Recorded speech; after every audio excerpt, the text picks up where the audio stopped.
قوانین ہوتے ہیں، اصول ہوتے ہیں، میں ان کے اوپر بات کرنے لگا ہوں۔ ان سے اوپر جب انسان چلا جاتا ہے، وائلنس اس کو کہتے ہیں جب خدا اس میں پھر مداخلت کرتا ہے۔ پیدائش 6 باب میں ایسا ہی ہوا تھا، یعنی کہ تمام رولز جو ہیں زمین پر، جو طرح طرح کے ملکوں کے قوانین ہوتے ہیں، ان کے اوپر ایک قوانین بنائے جاتے ہیں کہ کس طرح کس ملک میں کیسا ہونا چاہیے، اور اس آئین کو جب توڑا جاتا ہے تو پھر اس کے بعد خدا جو ہے وہ مداخلت کرتا ہے۔ اچھا، تو اب جنگی قوانین کے بارے میں کہا جاتا ہے کہ بچوں کے اوپر حملہ نہیں ہونا چاہیے، عورتوں کے اوپر حملہ نہیں ہونا چاہیے، یا جو عام شہری ہوتے ہیں ان کے اوپر حملہ نہیں ہونا چاہیے۔ یہ جنگی اصول ہیں، اور خاص کر کے ہاسپٹل جو ہوتے ہیں، ادویات کی جو فارمیسی ہوتی ہیں، جنگی اصولوں میں یہ چیزیں پائی جاتی ہیں کہ ان چیزوں پر حملہ نہیں ہونا چاہیے۔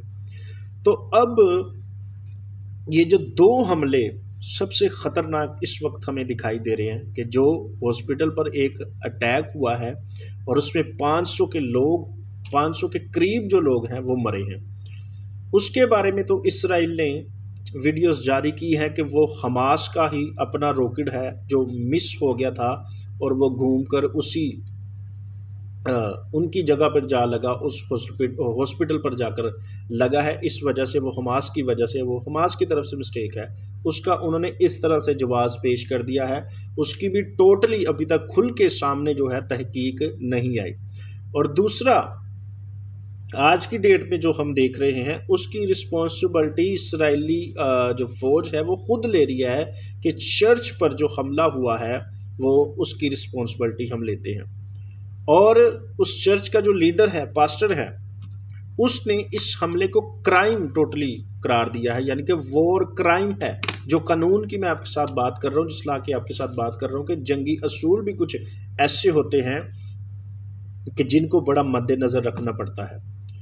تو ان دونوں حملوں سے اس وقت آپ سب اس بات کو جانتے ہیں کہ کس طرح لوگ جو ہیں، عام لوگ، شہری لوگ جو ہیں وہ مر رہے ہیں، جو کہ غزہ کے اندر چرچ پر اٹیک کیا گیا ہے، چرچ پر بم مارا گیا ہے۔ تو 18 کے قریب لوگ جو ہیں وہ بالکل مر چکے ہیں، اس ویڈیو میں آپ نے دیکھا ہوگا۔ تو میرے عزیزوں، اس بات کو آپ نے سمجھنا ہے، بائبل مقدس کے مطابق حقیقی جو اسرائیل ہیں، جس کے بارے میں خدا کے کلام میں لکھا ہے، ابراہیم سے اسحاق پیدا ہوا، اور اسحاق سے یعقوب پیدا ہوا، اور یہ بزرگ یعقوب کے آگے 12 بیٹے پیدا ہوتے ہیں، اور بزرگ یعقوب کو ہی اسرائیل کا نام دیا گیا تھا۔ پہلے ان کا نام یعقوب تھا، اور پھر اس کے بعد اسرائیل ان کا نام رکھا گیا، اور انہی سارے ان کی جو آگے نسل چلی تھی، 12 قبیلے چلے تھے، 12 قبیلوں کی جو آگے نسل تھی، انہی کو اسرائیل کہا جاتا ہے۔ تو جو حقیقی ایماندار ہیں، جو حقیقی اسرائیلی نسل ہے، ان کے لیے خدا کے کلام میں لکھا ہے کہ ان کے لیے دعا کرو۔ ان کے لیے کیا کرو؟ دعا کرو، کیونکہ اسرائیل کے لیے برکت چاہنا بائبل مقدس میں خاص کر کے مسیحیوں کے لیے حکم ہے۔ ان کی میں بات کر رہا ہوں جن کا تعلق نسلی طور پر بزرگ یعقوب کی لڑی کے ساتھ ہے۔